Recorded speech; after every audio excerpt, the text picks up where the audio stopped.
The BCS Yoruba political discourse program Gbagede Òṣèlú featured Yeyelua of Ibadan and wife of the late political icon Chief Lamidi Adedibu, Alhaja Bosede Adedibu, who shared their experiences in politics and reflected on the changing political landscape in Nigeria. Recalling her early years, Alhaja Adedibu said her passion for business was inspired by her mother, whom she accompanied to the market from childhood. She added that her active involvement in politics was influenced by her late husband.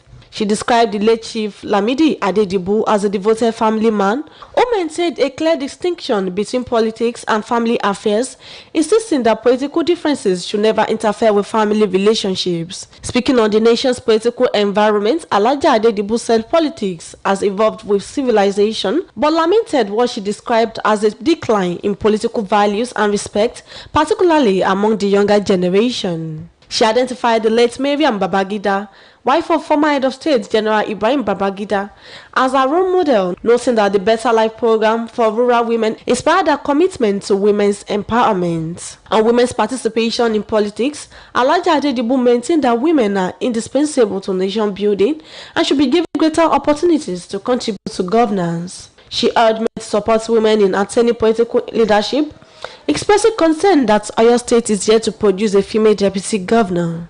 She also identified fear and intimidation as major obstacles limiting women's participation in partisan politics. Advice is for them to have to be brave, come out, don't let the men intimidate you. They should come out and we should not be discriminated. If a woman comes out and says she wants to become a councillor, let us women, let us support ourselves. Reflecting on the political culture of the past, Alhaja Adedibu said politics was more disciplined during her husband's lifetime, with sanctions imposed on members who violated party rules. She condemned the growing influence of money in determining party candidates, insisting that political parties, not individuals, should decide who emerges as flag bearers. She further stressed that leaders who ignore the views and concerns of their followers are unlikely to succeed, urging political office holders to remain humble and accessible. On grassroots politics, Alhaja Adedibu observed that party loyalists at the grassroots are often neglected despite their vital contributions to party growth, calling on political leaders to recognize and empower them. Grassroots politicians, you just have to empower them, recognize them, empower them. That's it.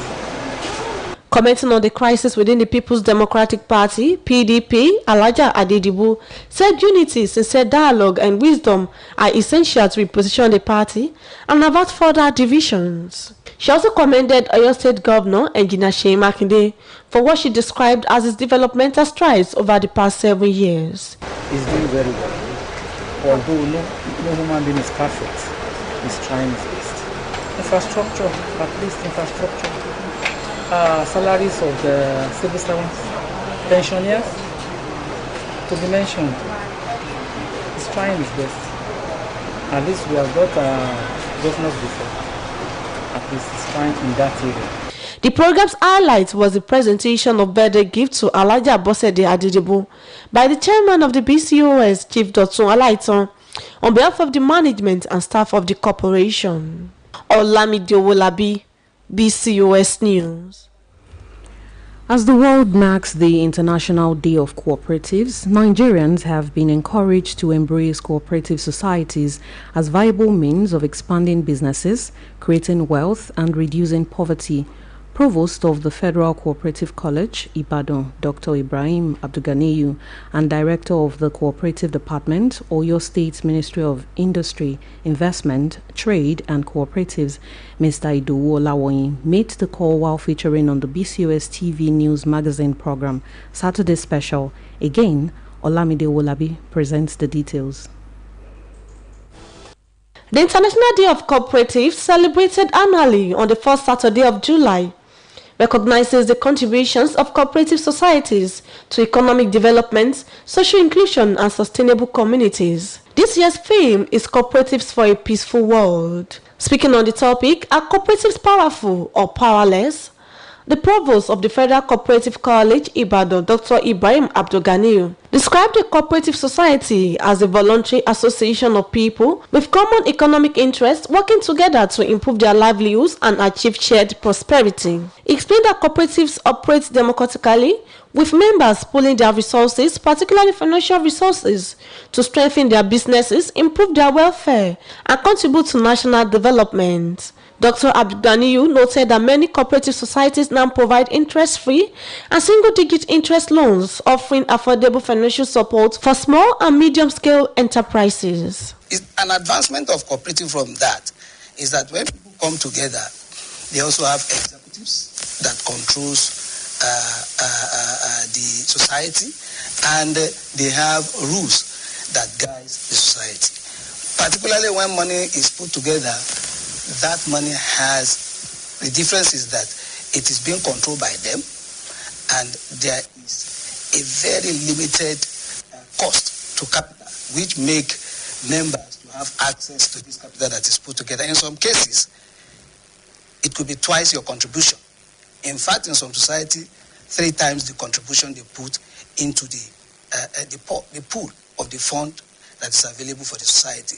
So that brings a kind of liberality into the operations of cooperative society. Also speaking on the program, the director of the Cooperative Department, Oyo State Ministry of Industry, Investment, Trade and Cooperatives, Mr. Idowu Oluyole, disclosed that over 27,000 cooperative societies have been registered in Oyo State since the inception of the cooperative movement, with more than 40,000 currently active and contributing to the state's socio-economic development.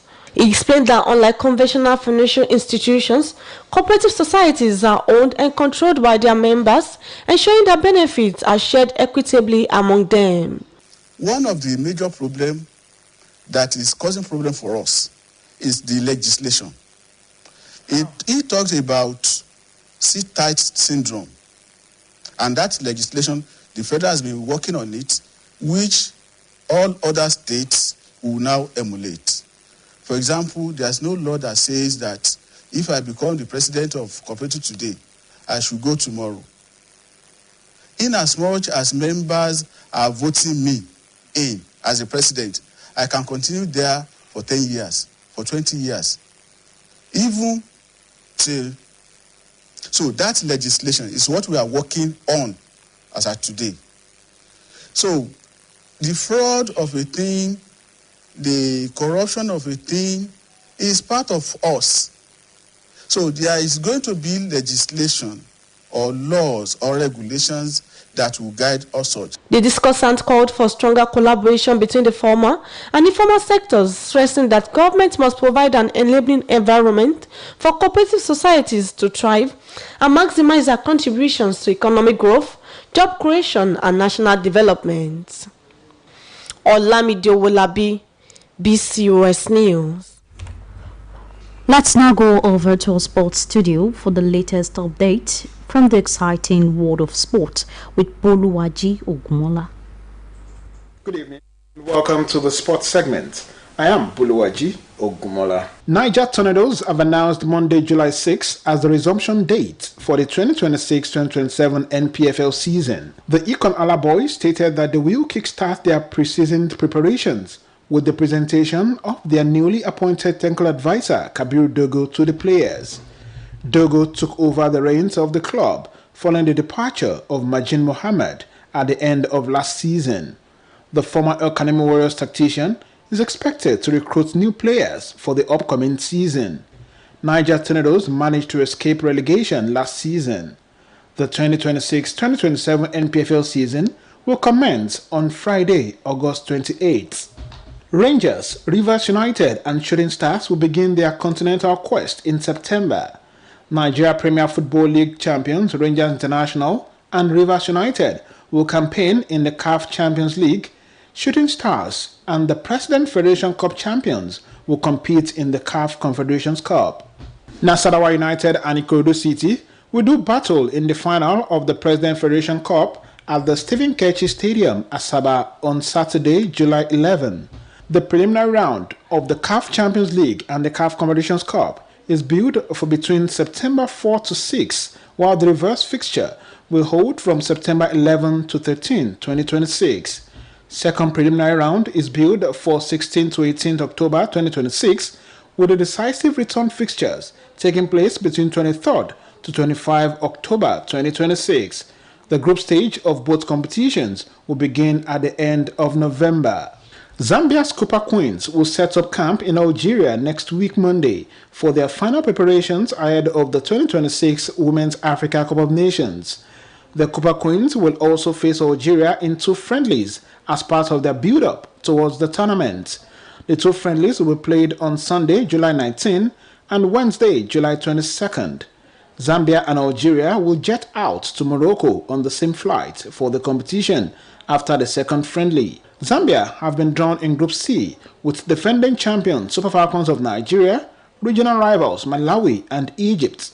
They will face Egypt in their opening fixture in Rabat on Tuesday, July 28. Nigeria's D Tigers ended Guinea's winning streak in Group C of the FIBA World Cup qualifiers with an 80-79 point victory in Luanda on Friday, a result that secured their progression to the second round of the qualifying series. The Tigers went into the contest on the back of another tense 84-81 point win over Tunisia on Thursday. That result lifted Nigeria to third in the standings on 6 points, level with second place Tunisia, but 2 points behind group leaders Guinea, before Friday's win over the group leaders moved them further up the table. The top 3 teams from each of the 4 first-round groups advanced to the second round, which will be played between August 2026 and February 2027. The 12 qualifying teams will then be split into 2 groups of 6, with the top 2 teams from each group and the best third-place teams securing places at the 2027 FIBA World Cup in Qatar. Finally, out of 10 African countries at the 2026 FIFA World Cup and 9 that qualified for the round of 32, only 2 have progressed to the last 16. Egypt became the latest team from the continent to advance after a dramatic penalty shootout victory over Australia. The Pharaohs of Egypt defeated Australia 4-2 on penalties in the round of 32 clash on Friday after the match ended 1-1 following extra time. The victory marked Egypt's first ever knockout stage win at the FIFA World Cup. They will face Argentina in the round of 16 after the defending champions edged Cape Verde 3-2 after extra time in another round of 32 encounter. Morocco were the continent's first round of 16 qualifiers. The Atlas Lions of Morocco defeated the Netherlands 3-2 on penalties on Tuesday following a 1-1 draw after extra time. They will face co-host Canada in the round of 16 on Saturday. That's sports. Thanks for watching. Hundreds of thousands of people have poured into Tehran, Iran's capital, with millions expected to attend a week of funeral events in honor of the country's late supreme leader, Ayatollah Ali Khamenei. Foreign desk editor Folashade Akintola compiled details of this and other foreign news. Folashade's report is presented by Bimbo Akombi. The days-long memorial has turned the capital into the center of a historic farewell that officials say will draw more than 10 million mourners from across the country and abroad. Crowds jammed major avenues and the vast Imam Khomeini Musalla Grand Mosque on Saturday as mourners, many dressed in black and waving flags, gathered to view the coffin of the 86-year-old leader who was killed in a US-Israel attack at the outset of the war on Iran in February. The bodies of several members of the family killed in the same strike, including his 3-year-old granddaughter, are being honored alongside him.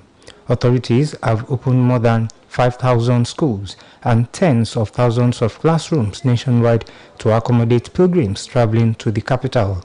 The Iranian supreme leader is a significant spiritual figure for the world's Shia community. Delegations from more than 100 countries also attended. Ceremonies reserved for foreign dignitaries on Friday, underscoring the regional and international stakes of the transition in Tehran. The federal program stretches over 6 days, with successive ceremonies in Tehran through Monday before moving to the holy city of Qom, then to Iraq, and finally to the northeastern city of Mashhad for burial. A wave of Ukrainian long-range drones have struck the St. Petersburg region overnight, hitting an oil terminal and a Baltic Sea port in one of the largest deep strike operations against President Vladimir Putin's home city. Leningrad Region Governor Alexander Drozdenko said air defenses shot down 72 unmanned aerial vehicles over the region on Saturday. The operation, conducted approximately 900 kilometers, that is about 560 miles from Ukraine-led territory, triggered widespread local disruptions. St. Petersburg Governor Alexander Bedlov said one drone crashed in the grounds of the 18th century Peterhof Palace complex and another hit an oil terminal in the city's Kirovsky district. Russia's Ministry of Defense said 389 Ukrainian drones had been intercepted overnight nationwide, but confirmed strikes only in the wider Leningrad region. In the meantime, armed men have launched attacks in 5 locations across Mali. The army says more than 2 months after gunmen attacked the capital and other parts of the country. The attacks took place on Saturday in areas including a northern town where government forces and Russian fighters are based, and a town south of the capital Bamako, Mali's military and security sources said. The army said the attacks targeted Aguelhok Anefis and Gao in the north, Sevari in the central region, and Keneruba in the south. In a follow-up statement later in the day, it said 20 terrorists had been killed in Sevari and 6 in Gao, adding that the situation is now totally under control. One pro-government fighter was also killed in Gao and 4 were injured, the army statement added. Bimbo Akambi, BCOS News. Is the Southwest Women's leader of the People's Democratic Party, PDP. Hundreds of thousands of people have poured into Tehran, Iran's capital, with millions expected to attend a week of funeral events in honor of the country's late supreme leader, Ayatollah Ali Khamenei.